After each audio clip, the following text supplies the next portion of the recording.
Ушул эле Мирлан Урайымов агабыздай элге кызмат кылам деп, элдин үнүн айтам деп, бул дагы ушул күндү башынан өткөрдү. Мүмкүн болсо сөз берели, бул агабыз дагы башы менен жолу менен терип сезип келди буну. Келиңиздер апалар, сөз берели, угала сүйлөйүн. Жеңиш Молдокматов агабыз да келип калды. Өзүнүн сөзүн айтсын, пикирин билдирсин. Бул агабызды дагы ошол Кемпироват жана башка жерлерден көрүп келгенбиз. Бул дагы ошол нерсени тартты. Мына бүгүн акыйкаттуулукка кээ бир агаларыбыз коңшу башын тыгып албай келип отурган бул да эрдик. Рахмат сизге ага, келгениңизге сөз сизде. Ассаламу алейкум, ардактуу калайык журт. Биринчиден, мына жерде турганыбыздын өзү өкүнүчтүү. Анткени өлкөдө акыйкатсыздык болуп турганда элдер аргасынан көчөгө чыгат экен. Мына мен өзүмдүн башымдан саясий туткун катары 271 күн түрмөдө отурдум. Түрмөнүн эң оору бул СИЗО 1 деп аталат. Мына ошол жерде эл менен чогуу жашап, саясий туткун эмне экенин, түрмө эмне экенин өзүм башыман өткөрүп сезип келдим. Анан Мирлан иниме мен кантип келбей коем. Себеби ошо Кемпироватка барганда эл менен жолугуп жүргөндө, курултай өтөбүз деп ошол жерде жүргөндө мен ошо Мирлан элдин алдына жүргөн. Аны эч ким жаап жашырып кое албайт да, туурабы? Ошо Мирлан элдин башында, сап башында туруп, Кемпироват, Орто Токой, Баткендеги суулар берилбесин, кыргыздын жери кыргызга калсын деп калган. Мына ошол жерде Мирлан камалып турганда мен баш коргоо чарам үй камагына камалсам дагы үйдө кантип отуруп алам? Ошон үчүн Мирлан элиме адилеттүүлүк болсун деп келип отурам. Эми азыр жакшы чечим чыкты деп атат, Кудай колдосун. Бул баш коргоо чарасы менен бүтүп калбайт иш. Соттук иш деген бар. Мына мен башымда дагы соттук иш жүрүп атат. Ошонун баары өтүш керек. Акыры айтарым, ошол жерде Мирланды колдоп келген баарыңыздарга мен ыраазычылык билдирем. Аман болуңуздар. Мына ыйлап аткан апаларымдын көзүнөн бир жаш тамчы акпаш керек. Булардын жашы сүйүнүч менен гана ыйлаш керек. Тилекке каршы балабыз камалды, балабыз акыйкатсыз, адилетсиздик түрмөдө отурат деген жарашпайт бизге. Качан өлкөдө адилеттүүлүк, акыйкаттык орнойт. Мына ошону талап кылып, Тилекбат деген уулубуз отурат түрмөдө бүгүн. Андыктан Кудайдын буйругу азыр баш коргоо чарасы өзгөрүп, үй камагына чыкса да боштондук. Себеби түрмөдө жатканды мен жылаандын баласына да каалабайт элем. Жылаандын баласы да жатпасын ошол жерге туугандар. Душман эмес, жылаандын баласы жатпасын. Түрмөдө отургандар гана түшүнөт. Эмне эле жеңиш сүйлөбөйт, эмне эле чыкпайт дейт. Отуруп көрсүнчү ошол жакта бирөө. Эл менен чогуу көрсүнчү ошол жакта. Анан айтат. Ошон үчүн мен Мирландын түрмөдө отурушун каалабайм. Мирлан ким? Билимдүү, илимдүү, ыймандуу жигит. Мирлан Россия Федерациясында мигрант болуп жүргөндө канча деген журтташтарга жардам берип жүрдү. Анын эмгегин эч ким тана албайт, туурабы? Мирлан ошол жерде адилеттүүлүк сынып атканда акыйкаттык болбойт ат деп чыркырап жүргөн ким эле?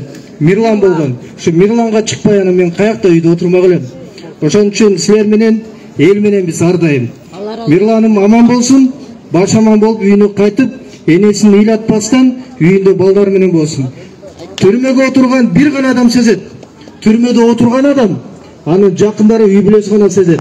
Калгандарыбыз кыйкырабыз, колдойбуз. Бирок отурган бала менен баланын ата-энеси, анын балдары гана сезет экен. Ошон үчүн Мирландын ушундай кыргыздын уул, керегине жараган уулдун түрмөдө отурушун каалабайм. Мирланга боштондук буюрса чыксын, андан кийин акталып кетсин. Рахмат. Рахмат ага, келиңиз. Сиз да ушундай чындыктан жанбай, Жеңиш агабызга дагы элдин уулу эл менен деген. Элдин уулу.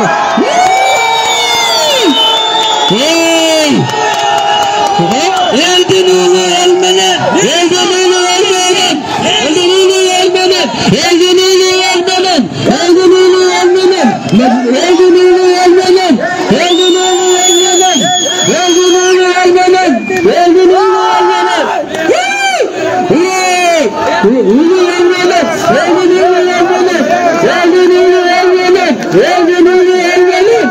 Ulu elmenen. Elgin ulu elmenen. Elgin ulu elmenen. El ulu.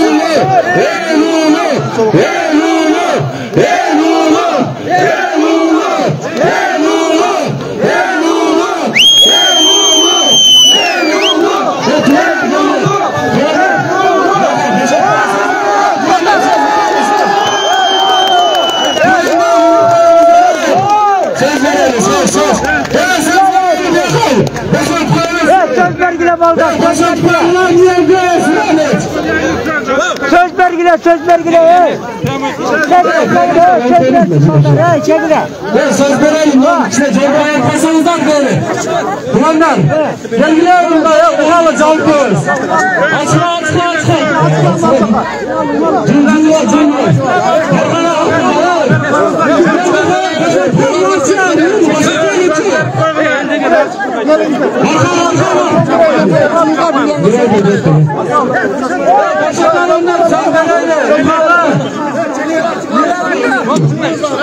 Arkadan sınavı uygulat mikrofonu.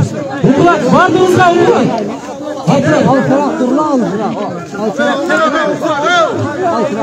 Hatıra cümlalalı Turay. Şuanı istiganlar. Söz verelim uygulanı suç olmalı. Arkadan sınavdan nereye gidiyor? Hadi bağırın.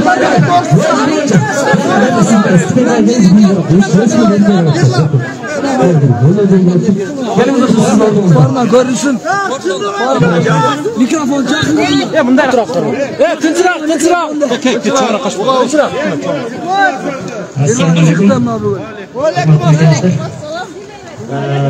Men дайым ушул сөзүмдөн баштайм да.